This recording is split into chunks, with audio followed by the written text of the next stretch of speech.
Bagaimana kita mengekspresikan kegembiraan kita? Di antaranya adalah mengucapkan selamat lebaran kepada yang lain.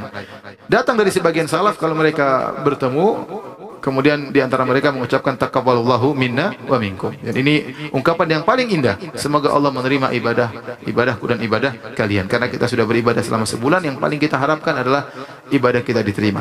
Tetapi selain daripada itu, boleh seorang menulis kartu lebaran, selamat lebaran, minal aidin wal faizin. Apa minal aidin wal faizin juga termasuk doa. Minal aidin artinya, al aidin itu orang-orang yang melaksanakan hari raya. Al aidin yaitu orang-orang yang berid, yaitu melakukan hari raya. Al faizin maksudnya termasuk orang yang menang, ya, artinya semoga diterima oleh Allah, menang di hari lebaran dengan maksudnya ibadah diterima. Apa yang dilakukan tradisi masyarakat, maka itu hukumnya boleh selama bukan dosa.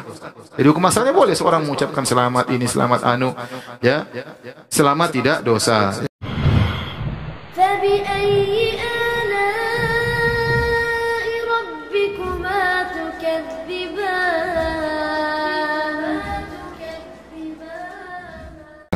Terakhir mungkin yang sering ditanyakan juga yang saya sampaikan adalah tentang masalah tahniah, yaitu tentang bagaimana kita mengucapkan selamat lebaran kepada sesama kita. Karena di tanah air kita kebanyakan orang kalau mengucapkan selamat lebaran mereka mengatakan minal aidin wal faizin, ya, minal aidin wal faizin, mohon maaf lahir dan batin. Apa hukum mengucapkan perkataan tersebut, ya? Jadi untuk masalah lebaran, hari raya, ada dua sisi yang harus kita lihat. Pertama, sisi yang ta'abbudi. Situ harus benar-benar kita ikut syariat, ya, tentang bagaimana misalnya kapan takbirannya, kemudian misalnya bagaimana cara sholatnya, ya, aturan sholatnya, misalnya sholat id tanpa adzan, tanpa iqamat, misalnya pelaksananya bagaimana, takbirnya berapa kali, rakaat pertama, rakaat kedua berapa kali. Ini namanya sisi dari ta'abbud, yaitu sisi ibadahnya. Namun di sana ada sisi yang lebih condong kepada tradisinya. Seperti tadi, bermain-main di hari raya, tidak ada aturan khusus. Kita boleh bermain dengan permainan yang kita sukai selama tidak melanggar syariat Allah Subhanahu wa taala. Kemudian yang kedua dari sisi misalnya mengungkapkan kegembiraan, bagaimana kita mengekspresikan kegembiraan kita. Di antaranya adalah mengucapkan selamat lebaran kepada yang lain. Datang dari sebagian salaf kalau mereka bertemu, kemudian di antara mereka mengucapkan taqabbalallahu minna wa minkum. Dan ini ungkapan yang paling indah. Semoga Allah menerima ibadahku dan ibadah kalian. Karena kita sudah beribadah selama sebulan, yang paling kita harapkan adalah ibadah kita diterima. Tetapi selain daripada itu, boleh seorang menulis kartu lebaran, selamat lebaran, minal aidin wal faizin. Apa minal aidin wal faizin juga termasuk doa. Minal aidin artinya, al aidin itu orang-orang yang melaksanakan hari raya. Al aidin yaitu orang-orang yang berid, yaitu melakukan hari raya. Al faizin maksudnya termasuk orang yang menang, ya, artinya semoga diterima oleh Allah, menang di hari lebaran dengan maksudnya ibadah diterima. Dan ini sebenarnya ungkapan lain dari taqabbalallahu minna wa minkum. Taqabbal minal faizin maksudnya semoga termasuk orang-orang yang berhasil, yang menang, yang diselamatkan dari neraka jahanam selama beribadah di bulan Ramadan. Mirip dengan taqabbalallahu minna wa minkum, tapi ini kebiasaan orang Indonesia. Namun ucapan minal aidin wal faizin juga saya dengar diungkap oleh sebagian orang-orang Arab, sebagaimana ketika saya tinggal di Madinah saya juga dengar sebagian mereka mengatakan demikian, minal aidin wal faizin, mereka ucapkan demikian. Ya, dan ini hukumnya boleh. Saya bacakan fatwa Syekh Shalih Al-Utsaimin rahimahullah. Beliau ditanya, "Ma hukmu tahniah bil Aid?" Apa hukum mengucapkan selamat pada hari lebaran? Wa hal laha sighatun muayyanah? Apakah ada lafal khusus untuk mengucapkan selamat lebaran? Maka Syekh Muhammad bin Shalih Al-Utsaimin rahimahullah berkata, "At-tahniah bil Aid jaizah."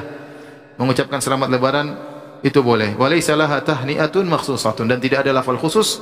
Bal ma'tadahu an-nasu fa huwa jaizun ma lam yakun itsman. Kaidah. Dia mengatakan apa yang dilakukan tradisi masyarakat, maka itu hukumnya boleh selama bukan dosa. Jadi hukum asalnya boleh seorang mengucapkan selamat ini, selamat anu, ya, selama tidak dosa, ya. Beliau juga berkata, "At-tahni'atu bil Aid qad waqa'at min ba'dhi sahabah radhiyallahu anhum." Mengucapkan selamat untuk hari raya dilakukan oleh sebagian sahabat. Wa ala fardhi annaha lam taqa fa innaha al-an min al-umuril adiyah. Seandainya para sahabat juga tidak melakukannya, maka ini termasuk perkara tradisi.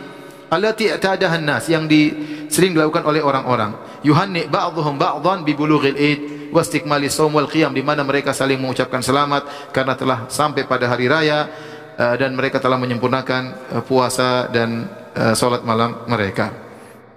Beliau juga ditanya, "Ma hukmul musafahah wal mu'anaqah wat tahni'ah ba'da salatil Id?" Apa hukum jabat tangan setelah salat Id, peluk-pelukan setelah salat Id? Ya, ini tidak diriwayatkan dari Nabi sallallahu alaihi wasallam. Maka beliau menjawab, "Hadhil asya' la ba'sa biha." Perkara-perkara ini tidak mengapa. Li'anna an-nas la yattakhidunha 'ala sabili ta'abbud. Karena orang-orang melakukannya bukan ini sebagai bentuk ibadah, wa taqarrub ila Allah, bukan sebagai bentuk bertaqarrub kepada Allah Subhanahu wa taala. Inna ma yattakhidunha 'ala sabilil 'adah. Mereka melakukannya karena dalam sebagai bentuk tradisi. Wal ikram wal ihtiram, dalam rangka untuk menghormati, menghargai. Wa madamat 'adah lam yarid syar' bin nahi anha fa innal asla fiha al ibahah. Selama karena ini adalah perkara tradisi, maka selama syariat tidak datang dalil melarang, maka hukum asalnya adalah boleh. Hukum asalnya adalah boleh. Karena itu, jika ada orang mengucapkan selamat lebaran dengan ungkapan-ungkapan mereka sendiri, selama tidak ada dosa dalam ungkapan tersebut, maka itu tidak jadi masalah. Tapi yang terbaik kita mengatakan taqabbalan minna wa minkum, semoga diterima amal ibadah kita, atau minal aidin wal faizin, semoga termasuk orang melakukan hari raya, wal faizin termasuk orang yang menang pada hari lebaran. Ini juga di antara bentuk doa. Dan sebagian orang-orang Indonesia menambah dengan mohon maaf lahir dan batin. Mohon maaf lahir dan batin. Taib. Mohon maaf lahir dan batin. Ya, sungguhnya kalau kita punya salah sama orang, kita segera minta maaf. Jangan tunggu hari lebaran baru kita minta maaf, ya. Karena namanya dendam atau dosa. Kalau kita punya dosa, kita segera minta maaf. Bisa jadi kita meninggal lebih dahulu daripada orang yang kita zalimi, atau bisa jadi orang yang kita zalimi meninggal lebih dahulu daripada kita, sehingga kita tidak sempat minta maaf, urusannya akhirnya di akhirat. Dan kita tidak ingin kita meninggal punya urusan di akhirat.